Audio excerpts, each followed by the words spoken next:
Okay, well, it is 12:30 Eastern Time by my clock, so we'll go ahead and get started. My name is John Mann, and I'm an assistant professor at Michigan State University, and I host the webinar series Innovations in Agriculture and Rural Development, which is sponsored by the North Central Regional Center for Rural Development.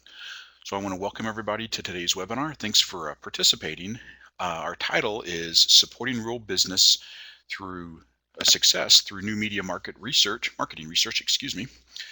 Before we get started, I want to point out a couple of things. First, I think most of you have done so, but if you'll take just a moment and fill out our poll question, we like to keep track of the makeup of our audience. Next, we are recording this presentation, and so my email will stay in the chat box. If you'd like a link to this, link to the recording, please send me an email. Next, at the conclusion of the slides presentation, we're going to have the question and answer session. And so as your questions come up, please enter them into the chat box below, and we will get to all of those at the conclusion of the presentation. The presentation itself is about 25 to 30 minutes, and our question and answer session should be about 15 to 20 minutes. And then at the very end of the presentation, we've got a quick 3-question poll, so please stick around for that. And finally, we're going to change the screen a few times. So I'm going to demonstrate that. We're going to get to the slide setup here. It'll take just a moment for it to reset.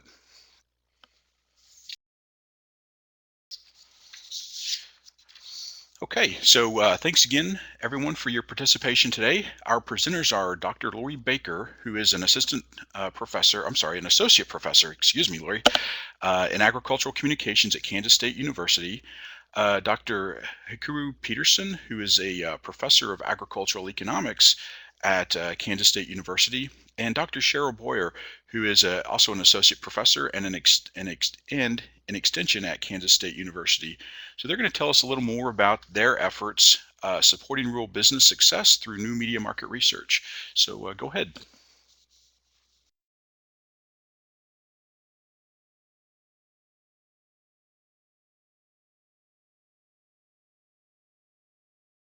Uh-oh, I think we lost our presenters. So let's try this again. Let's see. I apologize for our technical difficulties. We had a couple of issues yesterday. So let me get them to reconnect here.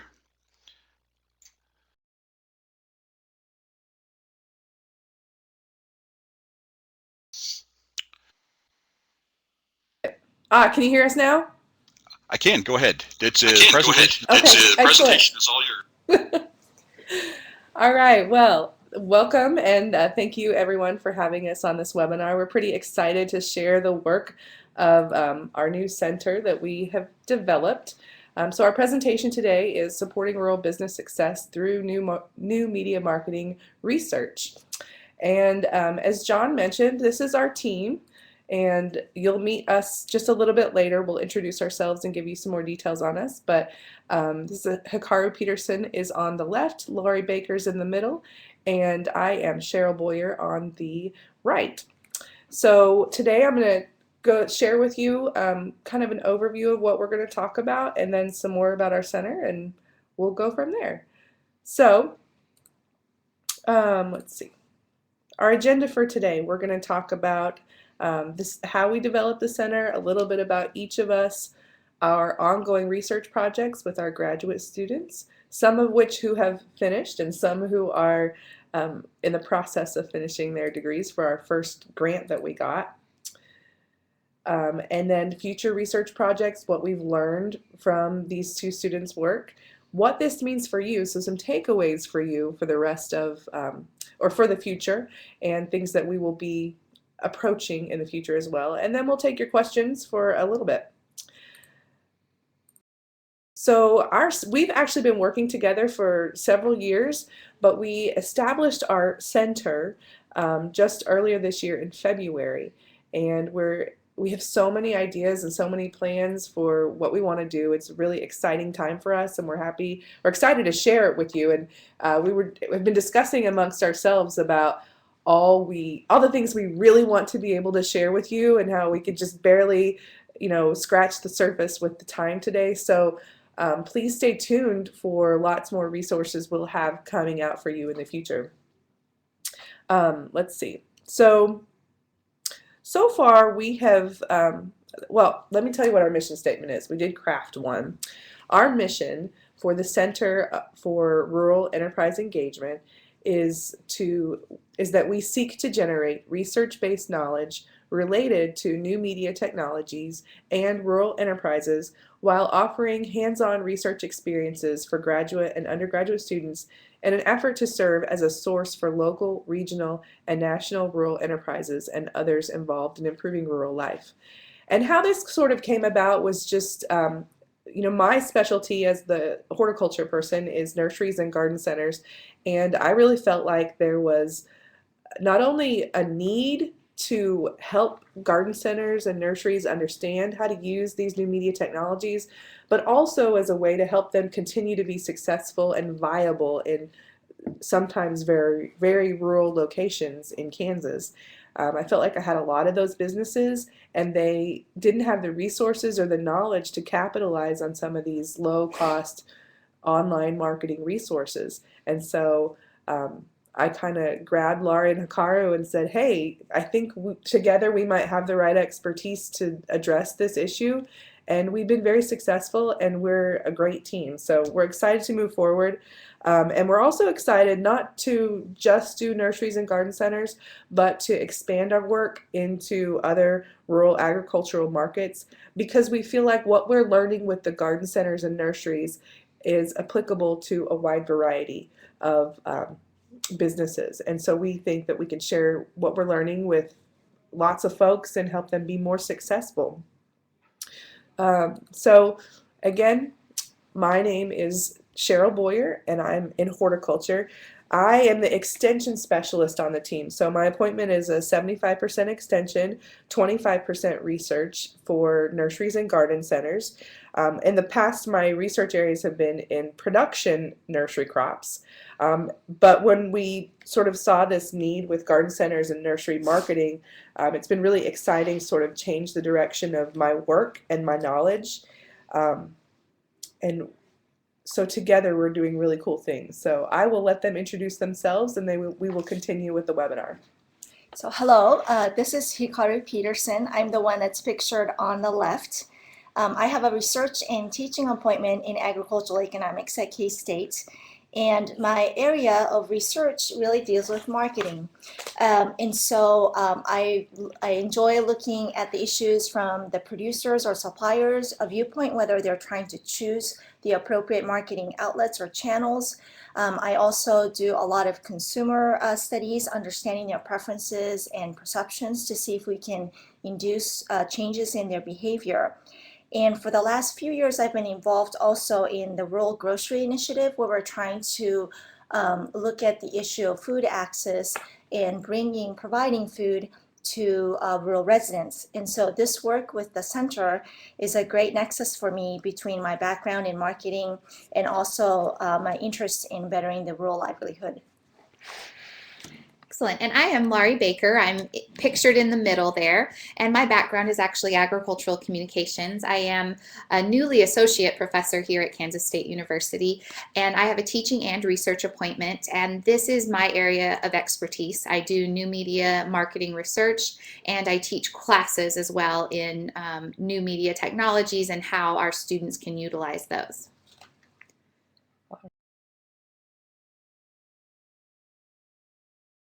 All right, so this is Laurie Baker again, the one in the middle that talked last, and I'm going to continue on with our ongoing research projects.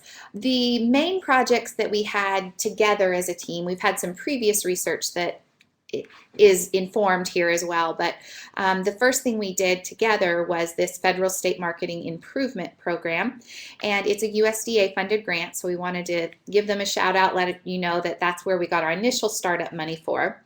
And I'm going to talk first about some of our ongoing research in this area that is recently been completed. So as Cheryl mentioned, we started with garden centers and nurseries, specifically in the state of Kansas.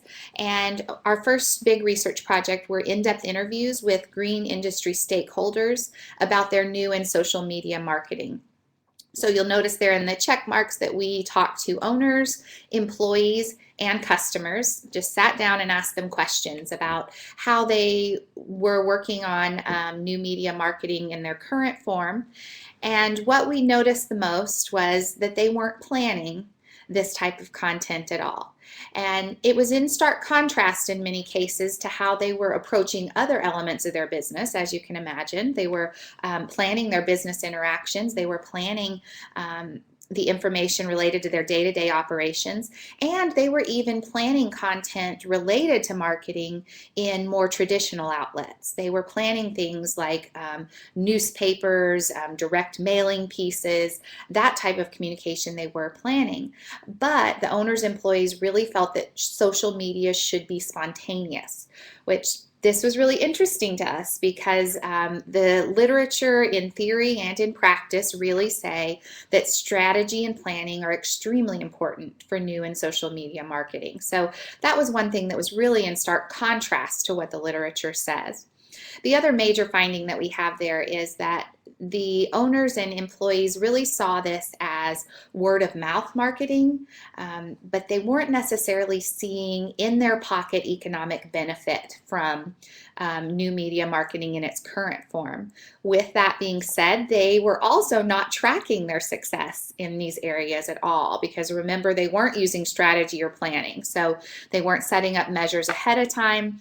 So they really didn't have a vision for what success looked like for them and weren't measuring that economic impact on the end in any measurable way. The other thing that we found that we thought was really interesting is that last point on your right there is that there was some differences between what the customers and the employees and owners really wanted in social media and new media marketing. The customers were really saying, we want to see some level of selling. That's why we follow you. We want to find out about it. In fact, I remember one of the quotes specifically from a lady that said she was mad when she found out that her friend went into a garden center and there was a sale going on and it wasn't on their Facebook page. She felt like that was one of the reasons that she followed them, was to find out about these deals and about specials that were going on, and they weren't telling her that. So that was in stark contrast to what the owners and employees felt like they could do. They felt like they were being told, no, we can't sell online. We can just educate, we can just connect. But in fact, that wasn't exactly what the customers were wanting from them. With that, I'm going to turn it over to Hikaru to talk about the next phase of the research. Oh, sorry. There you go. Yeah, I don't. One more. Yeah, there are more. Bullet. There we go. So the other ongoing research based on the FISMIC funding is this entire survey of the green industry. And so we learned a lot from the in-depth interviews, but we really wanted to see if it was something that was applicable to the broader industry. And so we have, it's actually right in the works, because the survey has been launched last month, and we're trying to ask all the industry folks to complete as much as we can in order to get a comprehensive look at how people are using the online and new media as for their marketing practices. One of the specific things we're interested in is really get like a benchmark for what a typical use of new media marketing is relative to the traditional methods of marketing, and also trying to ask about the resources that they're allocating in terms of hours, and if they have any information about the expenditures. And the overall objective of the survey work is that if we can identify what is really helping these green industry businesses to adopt new media marketing, and what are some of the barriers. And we're hoping to share that information so that we can develop programs that will help these businesses further their use of new media for their business performance. And so, like I said, this is ongoing. And so we'll have the results for you hopefully in the fall. So maybe John will invite us back to give you an update on that. But we have oh, how do we define, I'm sorry. So I'm realizing that there's a question from from the audience about how you define green industry. I'll actually give that over to Cheryl because that is her specialty here. So we call it, the green industry is the nursery and landscape industry. So this would be garden centers, nurseries, landscapers. Turf usually falls under that umbrella as well. But essentially the horticultural industry in Kansas, that's what we're calling the green industry in this case. And so for the survey, the target has been the folks that have the live plant license. Right, live plant dealer license holders. Yes, that one. All right, and so we have a couple of other future research underway that we're developing proposals, or we've already submitted our proposal to.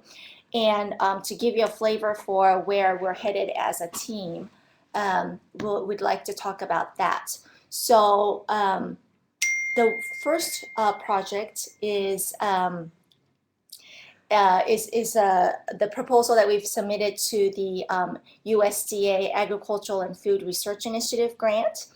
And so right now, thus far, our center work has focused on the green industry that Cheryl just kindly defined for us. And we'd like to see whether this can be more broadly applicable to other types of farms.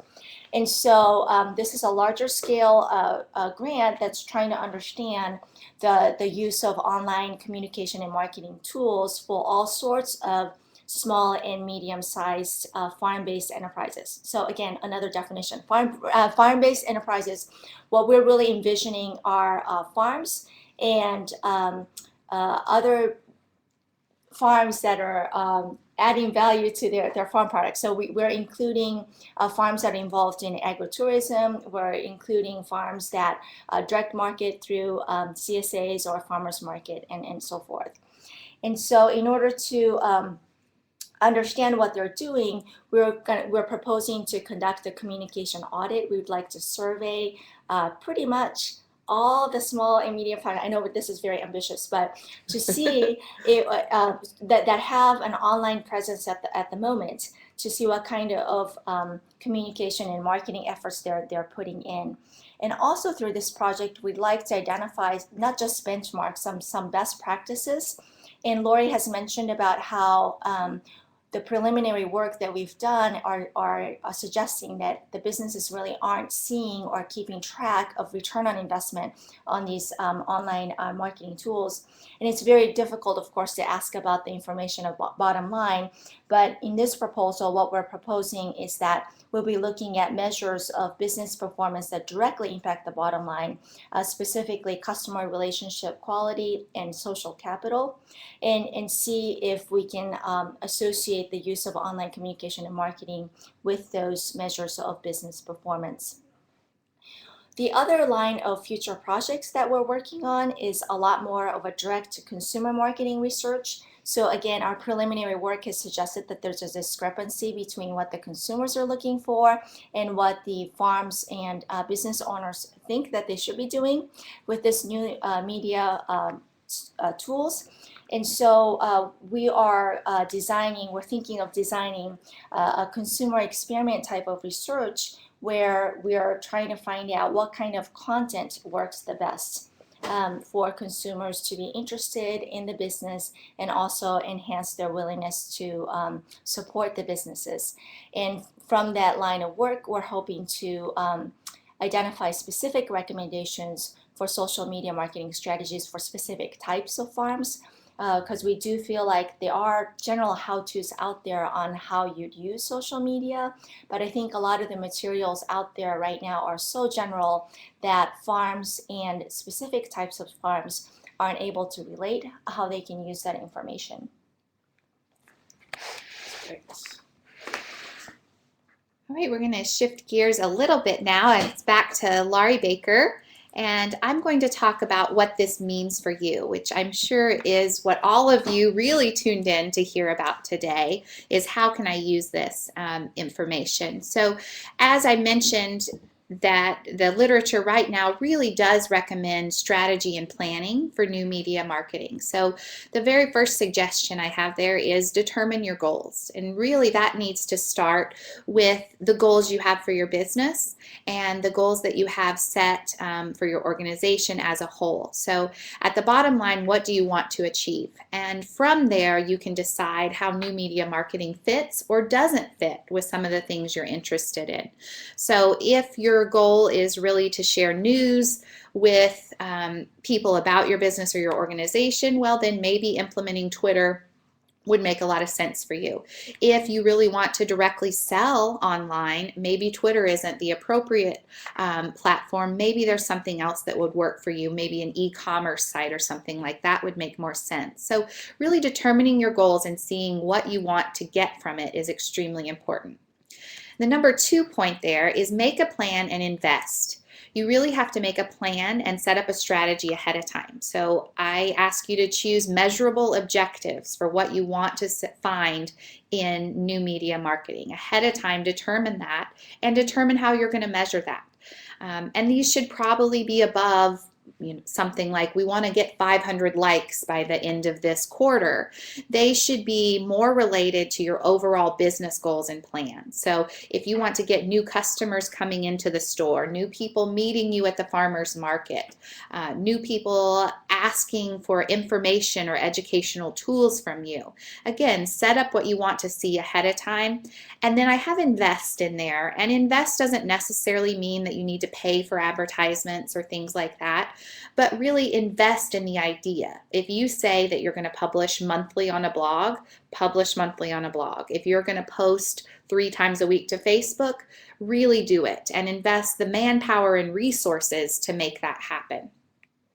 Number 3 there, talk to your customers. That's part of what new media marketing is about. It's really breaking down barriers between the people that are selling the products and the people that are purchasing the products. So engage in conversations, talk to your customers, ask them what they want to see in your online presence. How often do they want to hear from you? What types of things are of interest to them? And you can check some of that on the back end, looking at analytics, but also openly asking and initiating that conversation with your customers is an important point. Number 4, connect with education, personal interest, and selling. If you remember with our green industry people, they were doing a good job of educating and sharing personal interest stories, but they weren't really mixing that in with selling. So we encourage you to do all 3 of those and have a balance of what you're offering for your customers. Number 5, after you've set those goals and you've made that plan, you really need to evaluate it on a regular basis and make changes. Maybe there are things that you thought were going to be great or customers are really going to like and they don't like it. So change it. New media has the benefit that you're not invested for the long term. So decide that this course doesn't work and make a change, or evaluate it and adjust your goals. Maybe you thought you were going to get more direct economic impact, but instead you're just building a customer base and lifetime loyalty. Well, that certainly has some benefits as well. Number 6 there I have, as Cheryl mentioned at the beginning, is really stay tuned. Our goal is to have a lot more resources and opportunities for you, webinars in the future, white papers. Please connect with us, ask us your questions today, but also continue to stay in touch with us because we will have more coming through the pipeline. And that really leads me to our final slide here, which is your questions. And you'll notice I say now and later. We also have our email addresses there. So if you don't have a question that you'd like to ask today, but you want more information later, please feel free to reach out to us. And we'll hand it back to John for a few minutes until we get some questions. Okay, I'm going to change the screens.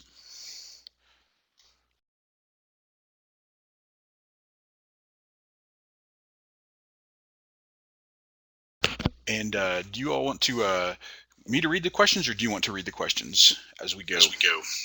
We'll read the questions so we don't have echo too badly on your end. Okay. So Julia asks, what sort of insights do you have at this point to use mobile marketing versus desktop, more people on smartphones?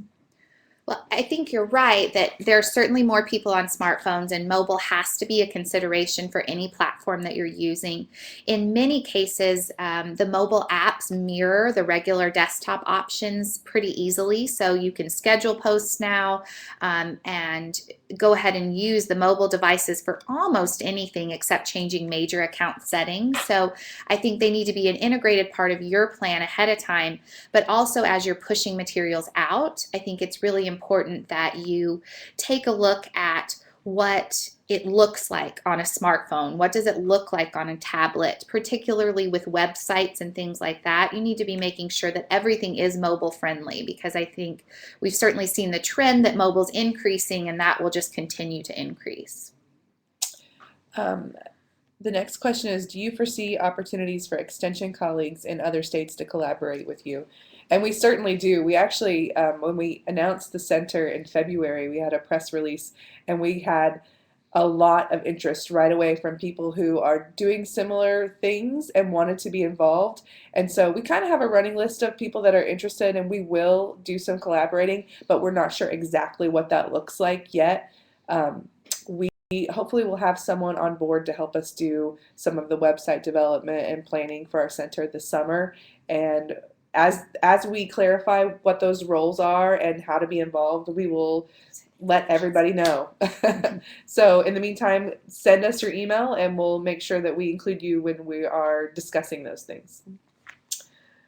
So the next question from John is, you mentioned analytics. Any thoughts on a good platform for a small business or farm?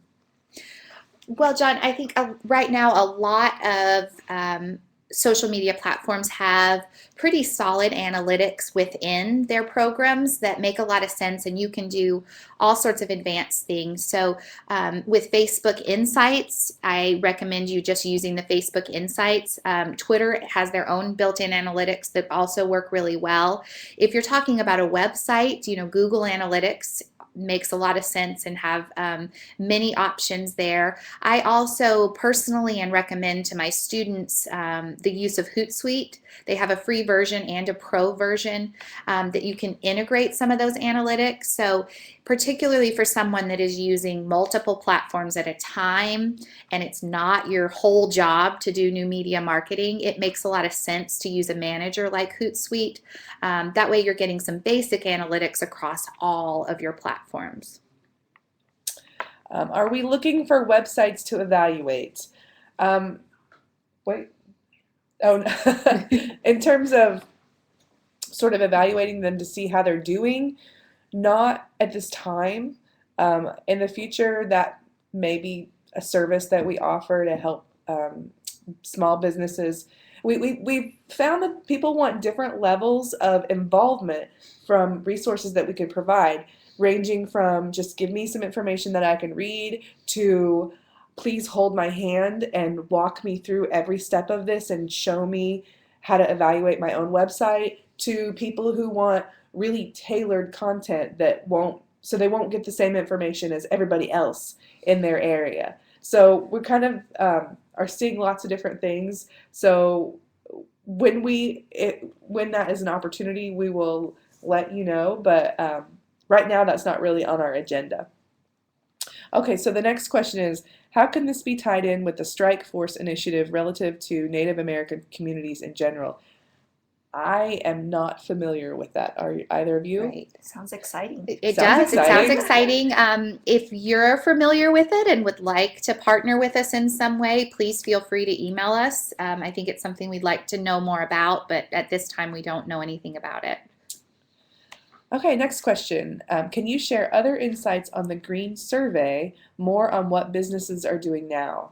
So I'll let Hikaru answer that. Sure. So like I said, this survey was launched last month, and we've been trying to push the survey links out, but as of last week, we have about 50 responses, and we're hoping that that number goes up to over 100. And right now, it's a very busy time of the year for a lot of the garden centers that are receiving the survey, and so we're kind of letting the survey sit for a little bit on people's inbox, and we'll try to push out the reminders again in June when things start down to slow a little bit, and then hopefully to wrap up by July when a lot of the businesses are a lot more quieter.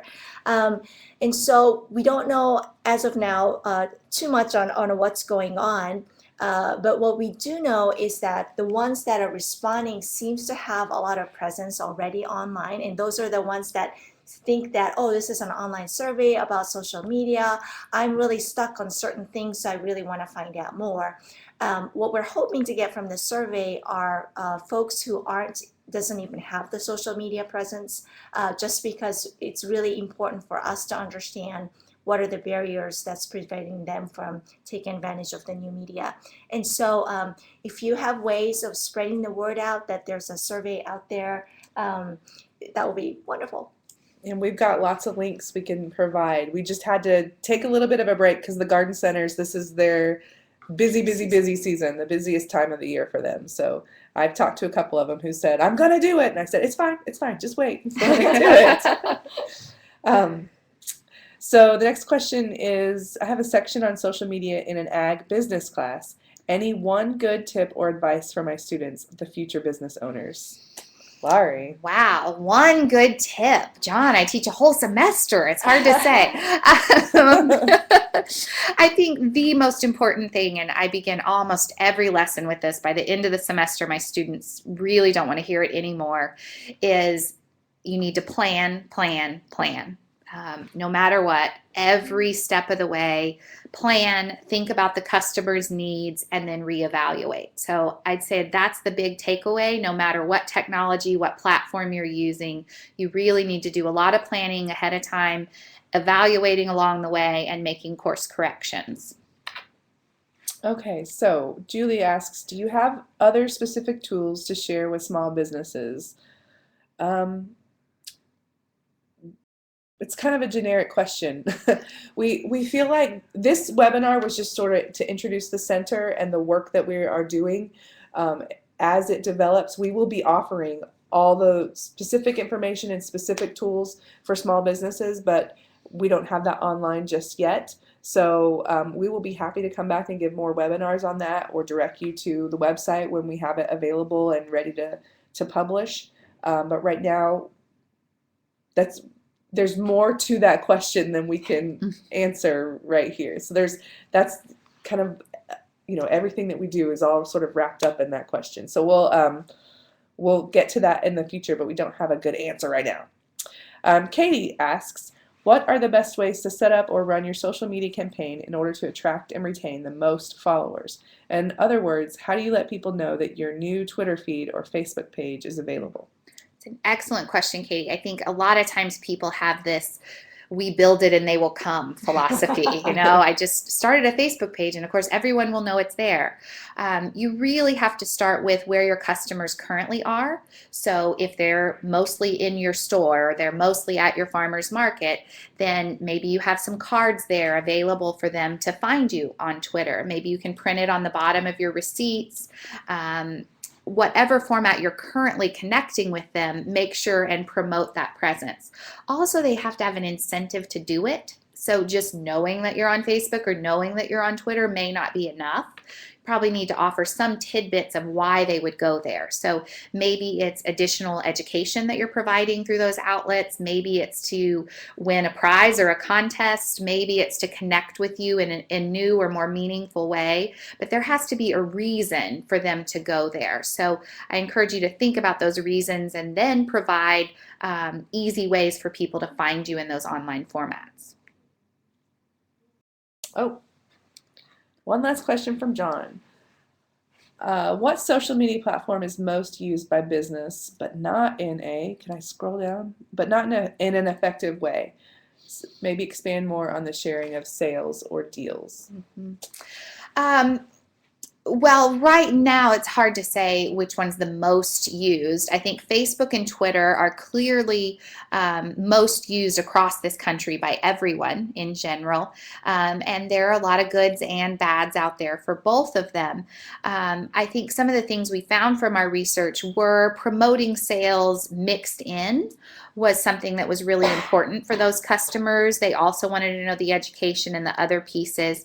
There's also a fine line between how often they want to hear from a business or an organization. So probably not every single day with we have a sale, we have a sale, we have a sale. It's a balance of all of the other content that you have on there. And that ties back to those analytics. You can go back and see, when I posted about a sale, did I have more likes? Did I have more followers? Did more people see that or share that content than they did when I shared just a photo of a product that we had? So there's no one real answer because every audience is a little bit different, but some of our future research projects, we hope to quantify that a little bit more. But for now, I think the best advice is to really look through those analytics and see what your customers are wanting from you. What time of day do they want it? What type of content do they want? And really continue to follow up with that. And I would add that there are newer platforms that fit different businesses better. So, for instance, with nurseries and garden centers, I think Pinterest is quite underused. That's a big opportunity, and some businesses do it really well, and some are not quite sure what to do with it. Pinterest and Instagram, there's a lot out there, and I think for most business owners, it can be very confusing and overwhelming to decide which direction and which platform to really invest in. And I think it changes based on your business and your interests and your ability to do that. For some businesses, Pinterest, Facebook, Instagram, that might max you out. And others are going to look at Twitter and Facebook and what's another one? I don't know. House, something like that. House, yeah. House would be another one for green industry, but it's kind of brand new and not super brand new, but it's underused by the green industry for sure. So, it's going to be fun to sort of help these businesses, help them be guided through the process of making these choices and these decisions and figuring out what works best for them, because there's a plethora of choices. So it's fun and awesome. I like it. And I will say, Cheryl reminded me that I do have a paper on Pinterest use specifically that's in the Journal of Applied Communication, this most recent edition, and it does have some recommendations specifically for how to use Pinterest and how organizations in ag have been using Pinterest and how they can use it in the future. Anything else? Hikaru, did you want to add anything? We feel validated that a lot of the questions that the audience has asked are the ones that we're trying to develop grant proposals around, and so I think we feel validated. We're right. Yeah. And thank you for having us today. We enjoyed this, and please follow up with us. Yes. So the paper on Pinterest is in the Journal of Applied Communication. Here, I'll type it. Yes.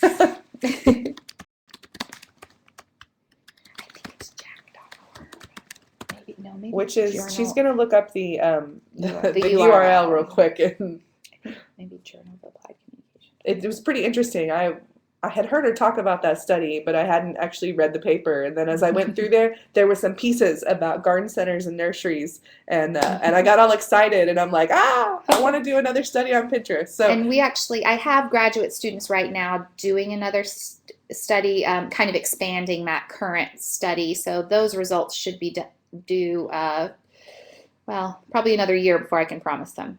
I think it's safe to say that we enjoy the work that we do, and we have a lot of fun doing it, and we like working with each other. So I think you're just going to see good things come out of us. To talk myself up, I guess. Talk us up. Laurie's almost there. Sorry, it's slow. I'm almost 100% that it's journalofcommunication.org, but we think it might be Journal of Communication. Communication.org, but I think if you Google Journal of Communication and Agriculture, that it should pop up.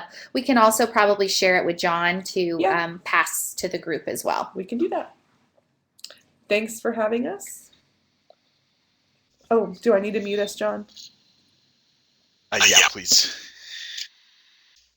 Okay, so before we completely close the webinar, if you'll take just a moment, I've got a couple of poll questions up here for you to answer. Again, if you'd like a copy of the webinar, please go ahead and send me an email, and I've got my email address in the chat box. You can just scroll up through that.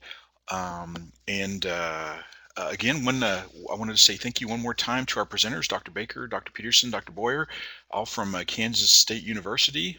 And thank you in the audience for participating.